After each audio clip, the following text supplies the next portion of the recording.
નમસ્કાર, દિવસભરના તાજા સમાચારોમાં તમારું સ્વાગત છે।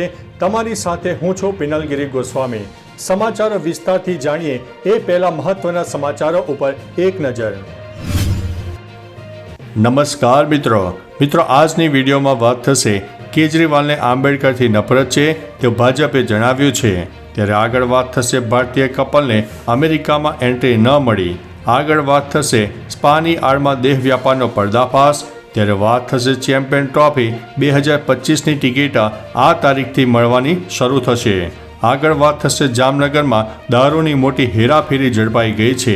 ત્યારે આગળ વાત થશે પીએમ મોદીએ ડોનાલ્ડ ટ્રમ્પ સાથે ફોન ઉપર વાતચીત કરી હતી। ત્યારે આગળ વાત થશે મકસૂદે મુકેશ બનીને યુવતી સાથે દુષ્કર્મ આચર્યું છે। આગળ વાત થશે 100 કલાકમાં 300 ઓર્ડર રજૂ કર્યા છે તેવું ટ્રમ્પે જણાવ્યું છે। ત્યારે આગળ વાત થશે 5 વર્ષ પછી ફરી શરૂ થશે કૈલાસ માનસરોવર યાત્રા। ત્યારે આગળ વાત થશે ધોરણ 12 વિજ્ઞાન પ્રવાહના વિદ્યાર્થીઓ માટે મહત્વના સમાચાર સામે આવ્યા છે। ત્યારે આગળ વાત થશે સીએમ આતિશીએ ચૂંટણી કમિશનરને પત્ર લખ્યો છે। હવે મિત્રો સમાચારો વિસ્તારથી। દિલ્હીના સીએમ આતિશીએ મુખ્ય ચૂંટણી કમિશનરને પત્ર લખ્યો છે।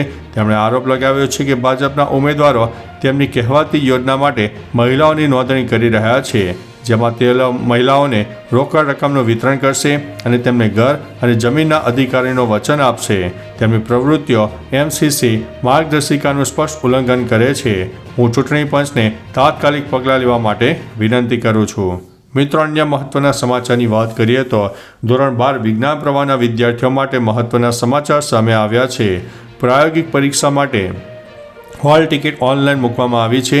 ધોરણ 12 વિજ્ઞાન પ્રવાહના વિદ્યાર્થીઓની હોલ ટિકિટ ડાઉનલોડ થવાનું શરૂ થઈ ચૂક્યું છે।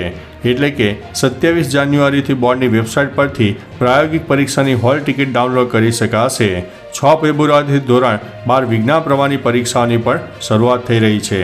મિત્રો, અન્ય મહત્વના સમાચારની વાત કરીએ તો 5 વર્ષ પછી શરૂ થશે કૈલાસ માનસરોવર યાત્રા। કૈલાસ માનસરોવર યાત્રા ફરી શરૂ થવા માટે જઈ રહી છે। ભારત અને ચીનના વિદેશ સચિવો વચ્ચે 2 દિવસની વાટાઘાટો બાદ મુલાકાત ફરી શરૂ કરવાનો નિર્ણય લેવામાં આવ્યો છે। બેઠકમાં બંને દેશો વચ્ચે સીધી ફ્લાઇટ શરૂ કરવાનો પણ નિર્ણય લેવામાં આવ્યો છે। તમને જણાવી દઈએ કે જૂન 2020માં ભારત અને ચીન વચ્ચે ડોકલામ વિવાદ બાદ આ મુલાકાત બંધ કરવામાં આવી હતી। મિત્રો, અન્ય મહત્વના સમાચારની વાત કરીએ તો 100 કલાકમાં 300 ઓર્ડર। રાષ્ટ્રપતિ તરીકે શપથ લીધા પછી ડોનાલ્ડ ટ્રમ્પે એક પછી એક અનેક નિર્ણયો લીધા છે। વ્હાઇટ હાઉસના જણાવ્યા અનુસાર ટ્રમ્પે છેલ્લા 100 કલાકમાં 300થી વધુ એક્ઝિક્યુટિવ ઓર્ડર ઉપર હસ્તાક્ષર કર્યા છે। એવું કહેવાય છે કે ટ્રમ્પનું 100 કલાકનું પ્રદર્શન રાષ્ટ્રપતિના અત્યાર સુધીના 100 દિવસના પ્રદર્શન કરતાં વધુ છે।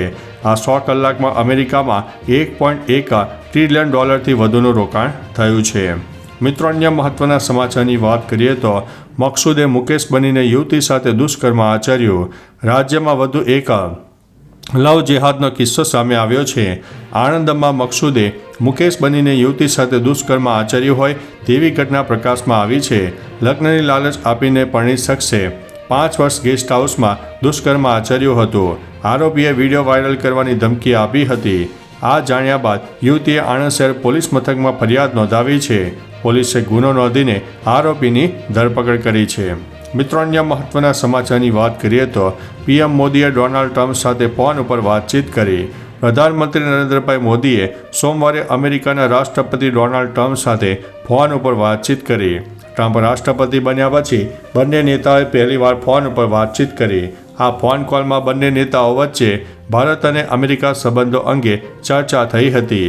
ક્વાડની આગામી બેઠકની સાથે બંને વચ્ચે ઘણા વૈશ્વિક મુદ્દાઓ ઉપર પણ ચર્ચા થઈ હતી।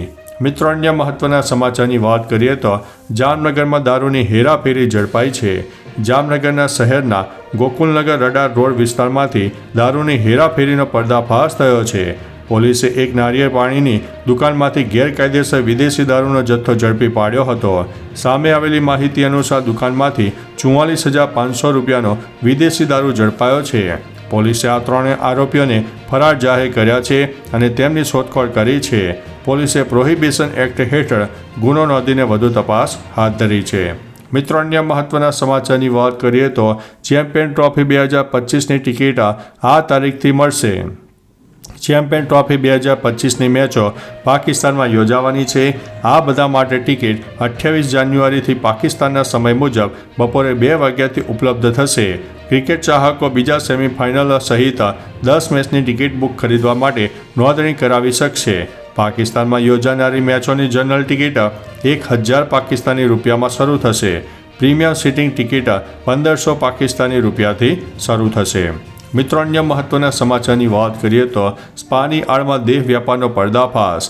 ભરૂચમાં આવેલા દહેજ બાયપાસ રોડ પર સ્પાની આડમાં દેહ વ્યાપારનો પર્દાફાશ થયો છે। બાયપાસ રોડ પર આવેલા રંગ પ્લેટિનમ કોમ્પ્લેક્સમાં હની સ્પાના નામે દેહ વ્યાપાર ચાલતો હતો। એ ડિવિઝન પોલીસને આ અંગે અગાઉ 11 અરજીઓ મળી હતી। પોલીસ તપાસમાં બહાર આવ્યું છે કે સ્પાના માલિકા ઇશિપ્ત અરુણ પટેલ નવજીવન સોસાયટીમાં રહે છે। પોલીસે તેમની સામે ઇમોરલ ટ્રાફિકિંગ એક્ટ હેઠળ ગુનો નોંધીને તપાસ હાથ ધરી છે। મિત્રો, અન્ય મહત્વના સમાચારની વાત કરીએ તો ભારતીય કપલને અમેરિકામાં એન્ટ્રી ન મળી। એક ભારતીય કપલને B1 અને B2 વિઝિટર વિઝા પર તેમના બાળકોને મળવાનું હતું, પરંતુ રિટર્ન ટિકિટ ન હોવાથી તેમને અમેરિકામાં પ્રવેશવા પર પ્રતિબંધ મુકાયો હતો। એરપોર્ટ પરથી જ તેમને ભારત પરત મોકલાયા હતા। વાત એમ છે કે અમેરિકામાં ઇમિગ્રેશન નિયમોમાં ઘણા ફેરફારો કરાયા છે, જેમાં પ્રસ્થાન પહેલાં મુસાફરોએ તેમના તમામ દસ્તાવેજો જેમ કે રિટર્ન ટિકિટ અને મુસાફરી યોજનાના પુરાવા વગેરે બતાવવા પડી શકે છે।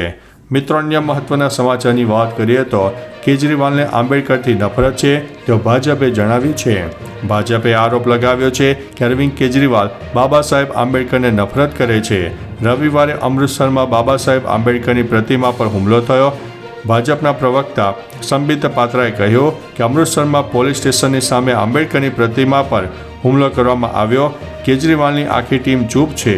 કોઈએ આરોપીને રોકવાનો પ્રયાસ કર્યો નહીં। અમૃતસરમાં જે કંઈ થયું તે કેજરીવાલની સંમતિથી થયું છે। તો ચાલો મિત્રો, ફરીથી દેશ અને દુનિયાના સુપરફાસ્ટ સમાચાર લઈને મળતા રહીશું। ત્યાં સુધી અમને રજા આપશો। નમસ્તે।